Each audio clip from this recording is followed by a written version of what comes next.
ನಾನು ಅಶೋಕ್ ಪಾಟೀಲ್. ಈ ಆಧುನಿಕ ಜೀವನ ಶೈಲಿಯಲ್ಲಿ ಎಲ್ಲರಿಗೂ ಶ್ರೀಮದ್ ಭಾಗವತದ ಮಹಾಪುರಾಣವನ್ನು ಪಠಿಸಲು ಸಾಧ್ಯವಾಗುತ್ತಿಲ್ಲ. ಅದನ್ನು ಕೇಳುವುದರಿಂದ ನಿಮ್ಮ ಎಲ್ಲ ಪಾಪಗಳು ನಷ್ಟವಾಗಿ ಅತಿ ದುರ್ಲಭವಾದ ಶ್ರೀಕೃಷ್ಣನ ಭಕ್ತಿಯು ನಿಮ್ಮ ಹೃದಯದಲ್ಲಿ ಅರಳುತ್ತದೆ. ಭಕ್ತಿಯಿಂದ ಮುಕ್ತಿ ಎಂಬ ನಮ್ಮ ಚಾನೆಲ್ನಲ್ಲಿ ನಾನು ದಿನಾಲೂ ಒಂದು ಭಾಗವತದ ಅಧ್ಯಾಯವನ್ನು ಪಾರಾಯಣ ಮಾಡುತ್ತೇನೆ.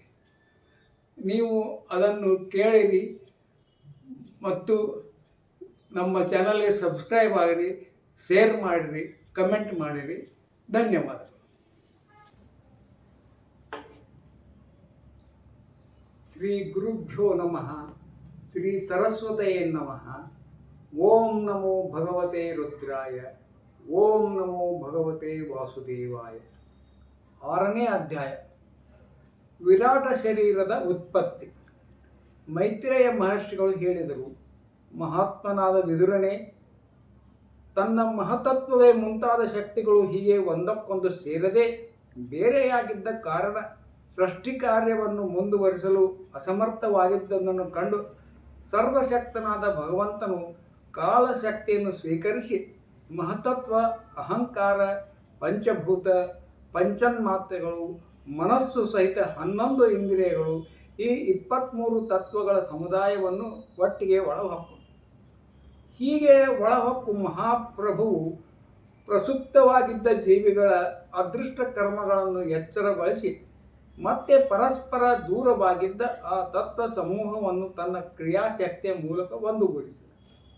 ಹೀಗೆ ಭಗವಂತನು ಅದೃಷ್ಟವನ್ನು ಕಾರ್ಯೋನ್ಮುಖಗೊಳಿಸಿದಾಗ ಆ 23 ತತ್ವಗಳ ಸಮೂಹವು ಭಗವಂತನ ಪ್ರೇರಣೆಯಿಂದ ತಮ್ಮ ಅಂಶಗಳಿಂದ ಅಧಿಪುರುಷ ವಿರಾಟ ಪುರುಷನನ್ನು ಸೃಷ್ಟಿಸಿತು. ಅರ್ಥಾತ್ ಭಗವಂತನ ಅಂಶ ರೂಪದಿಂದ ತನ್ನ ಆ ಶರೀರದಲ್ಲಿ ಪ್ರವೇಶಿಸಿದಾಗ ಆ ವಿಶ್ವರಚನೆ ಮಾಡುವ ಮಹತ್ತತ್ವಾದಿ ಸಮುದಾಯವು ಒಂದರೊಳಗೆ ಒಂದು ಬೆರೆತು ಪರಿಣಾಮ ಹೊಂದಿತು. ಈ ತತ್ವಗಳ ಪರಿಣಾಮವೇ ವಿರಾಟ್ ಪುರುಷನಾಗಿದ್ದಾನೆ. ಅದರಲ್ಲೇ ಚರಾಚರ ಜಗತ್ತು ಇರುವುದು. ಆ ಹಿರಣ್ಮಯನಾದ ವಿರಾಟ ಪುರುಷನು ಸಮಸ್ತ ಜೀವರಾಶಿಗಳನ್ನು ತನ್ನಲ್ಲಿರಿಸಿಕೊಂಡು ಜಲರಾಶಿಯ ಮಧ್ಯದಲ್ಲಿರುವ ಬ್ರಹ್ಮಾಂಡವೆಂಬ ಕೋಶದಲ್ಲಿ 1000 ದಿವ್ಯ ವರ್ಷಗಳವರೆಗೆ ವಾಸಿಸುತ್ತಿದ್ದ.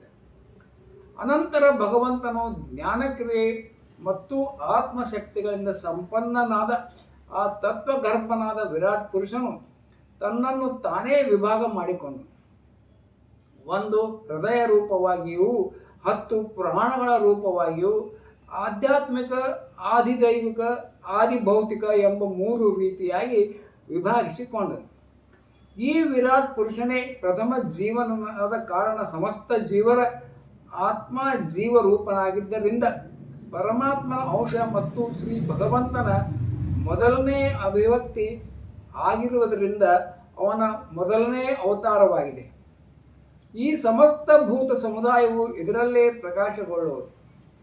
ಇವನು ಆಧ್ಯಾತ್ಮ, ಆದಿಭೂತ, ಆದಿದೈವ ರೂಪದಿಂದ 3 ಬಗೆಯಾಗಿಯೂ, ಪುರಾಣ ರೂಪದಿಂದ 10 ಬಗೆಯಾಗಿಯೂ, ಹೃದಯ ರೂಪದಿಂದ 1 ಬಗೆಯಾಗಿಯೂ ಇರುವನೆಂದು ತಿಳಿಯಬೇಕು. 10 ಇಂದ್ರಿಯಗಳೊಡನೆ ಮನಸ್ಸು ಆಧ್ಯಾತ್ಮವಾಗಿದೆ. ಇಂದ್ರಿಯಾದಿ ವಿಷಯಗಳು ಅಧಿಭೂತಿ, ಇಂದ್ರಿಯಗಳ ಅಧಿಷ್ಠಾತ ದೇವತೆಗಳು ಅಧಿದೈವವಾಗಿದೆ. ಪ್ರಾಣ, ಅಪಾನ, ವ್ಯಾನ, ಉದಾನ, ಸಮಾನ ಎಂಬ 5 ಪ್ರಾಣಗಳು ನಾಗ, ಕೂರ್ಮ, ಕ್ರಕಲ, ದೇವದತ್ತ, ಧನಂಜಯಗಳೆಂಬ 5 ಉಪಪ್ರಾಣಗಳು. ಹೀಗೆ ಒಟ್ಟಿಗೆ 10 ಪ್ರಾಣಗಳು.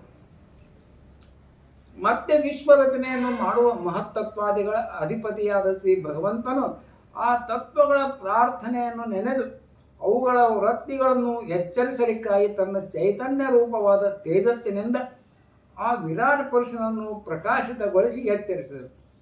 ಅವನು ಎಚ್ಚರಗೊಂಡನೇ ದೇವತೆಗಳಿಗೋಸ್ಕರ ಎಷ್ಟು ಸ್ಥಾನಗಳು ಪ್ರಕಟಗೊಂಡವು ಎಂಬುದನ್ನು ಹೇಳುತ್ತೇನೆ ಕೇಳು.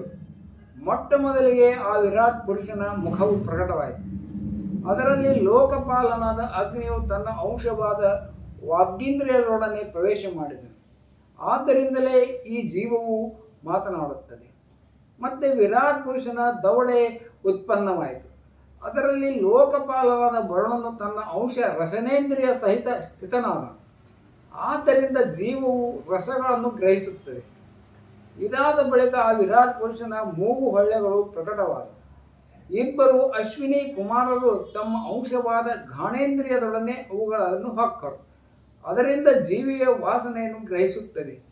ಹೀಗೆ ಆ ವಿರಾಟ ಪುರುಷನ ದೇಹದಲ್ಲಿ ಕಣ್ಣುಗಳು ಪ್ರಕಟಗೊಂಡಾಗ ಅವುಗಳಲ್ಲಿ ತಮ್ಮ ಅಂಶ ನೇತ್ರೇಂದ್ರಿಯ ಸಹಿತ ಲೋಕಪತಿ ಸೂರ್ಯನು ಪ್ರವೇಶಿಸಿದನು.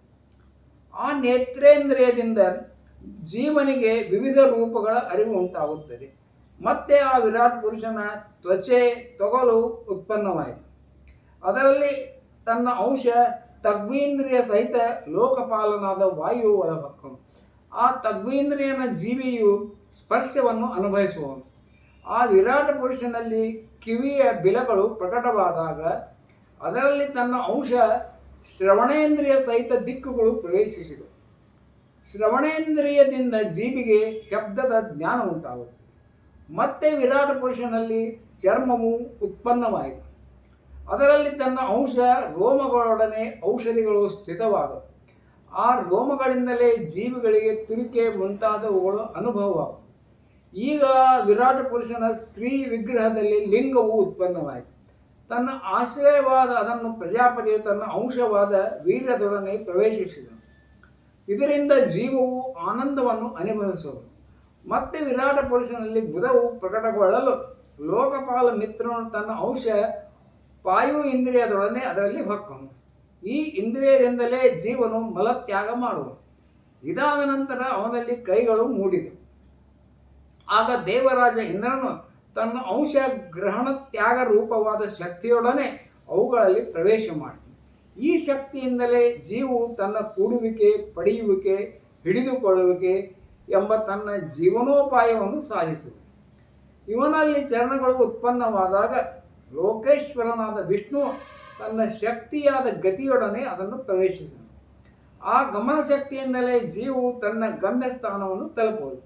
ಆಮೇಲೆ ಆ ದೇಹದಲ್ಲಿ ಬುದ್ಧಿಯು ಉತ್ಪನ್ನವಾಗಲು ವಾಗೀಶನಾದ ಬೃಹಸ್ಪತಿಯು ತನ್ನ ಅಂಶವಾದ ಬುದ್ಧಿಶಕ್ತಿಯೊಡನೆ ಅದರಲ್ಲಿ ಪ್ರವೇಶಿಸಿದನು. ಈ ಬುದ್ಧಿಶಕ್ತಿಯಿಂದಲೇ ಜೀವವು ತಿಳಿಯಬೇಕಾದ ವಿಷಯಗಳನ್ನು ತಿಳಿದುಕೊಳ್ಳುವುದು. ಮತ್ತೆ ಇದರಲ್ಲಿ ಹೃದಯವು ಪ್ರಕಟಗೊಂಡಿತು. ಅದರಲ್ಲಿ ತನ್ನ ಅಂಶವಾದ ಮನಸ್ಸಿನೊಡನೆ ಚಂದ್ರನು ನೆಲೆಗೊಂಡನು. ಈ ಮನಃಶಕ್ತಿಯಿಂದಲೇ ಜೀವವು ಸಂಕಲ್ಪ ವಿಕಲ್ಪಾದಿ ವಿಕಾರಗಳನ್ನು ಹೊಂದುವನು. ಇದಾದ ಬಳಿಕ ವಿರಾಟ ಪುರುಷನಲ್ಲಿ ಅಹಂಕಾರ ಉತ್ಪನ್ನವಾಯಿತು. ತನಗೆ ಆಶ್ರಯವಾದ ಇದರೊಳಗೆ ತನ್ನ ಕ್ರಿಯಾಶಕ್ತಿ ಸಹಿತ ಅದರ ಅಭಿಮಾನಿಯಾದ ರುದ್ರದೇವರು ಪ್ರವೇಶ ಮಾಡಿದರು. ಇದರಿಂದ ಜೀವನು ತನ್ನ ಕರ್ತವ್ಯವನ್ನು ಸ್ವೀಕರಿಸುತ್ತಾನೆ. ಈಗ ಇದರಲ್ಲಿ ಚಿತ್ತವು ಪ್ರಕಟಗೊಂಡಿತು. ಅದರಲ್ಲಿ ಚಿತ್ ಶಕ್ತಿಯೊಡನೆ ಮಹತತ್ವವು ಸ್ಥಿತವಾಯಿತು. ಆ ಚಿತ್ ಶಕ್ತಿಯಿಂದಲೇ ಜೀವವು ವಿಜ್ಞಾನವ ಚೈತನ್ಯವನ್ನು ಪಡೆಯುವುದು.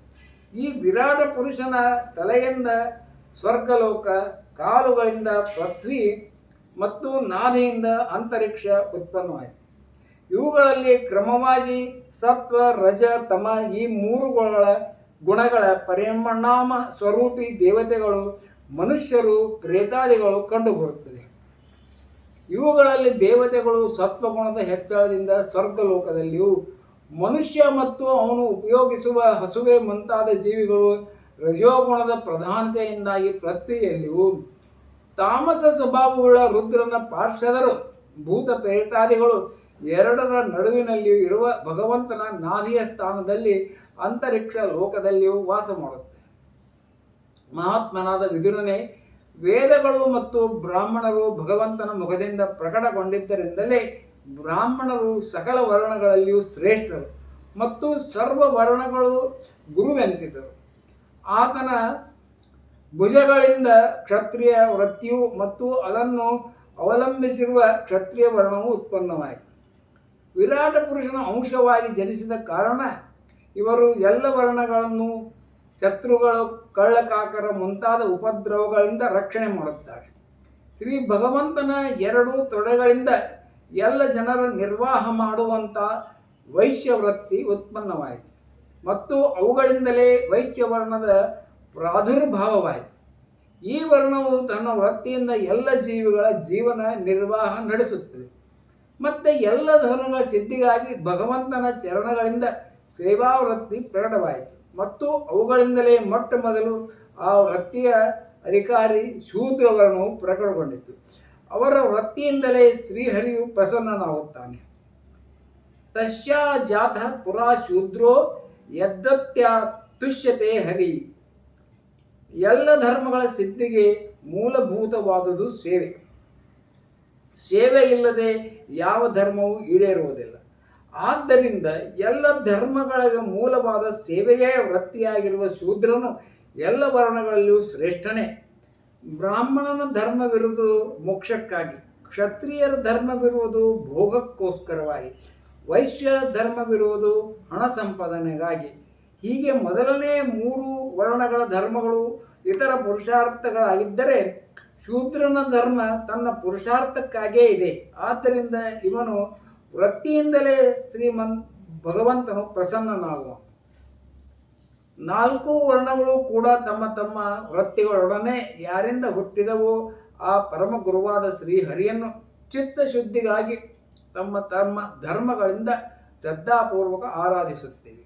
ವಿದುರನೇ, ಈ ವಿರಾಟ ಪುರುಷನು ಕಾಲ, ಕರ್ಮ, ಸ್ವಭಾವ, ಶಕ್ತಿಗಳಿಂದ ಕೂಡಿ ಭಗವಂತನ ಯೋಗಮಾಯ ಪ್ರಭಾವವನ್ನು ಪ್ರಕಟಪಡಿಸುವನು. ಈತನ ಸ್ವರೂಪವನ್ನು ಪೂರ್ಣವಾಗಿ ವರ್ಣಿಸಲು ಯಾರಿಗೆ ತಾನೇ ಸಾಧ್ಯ?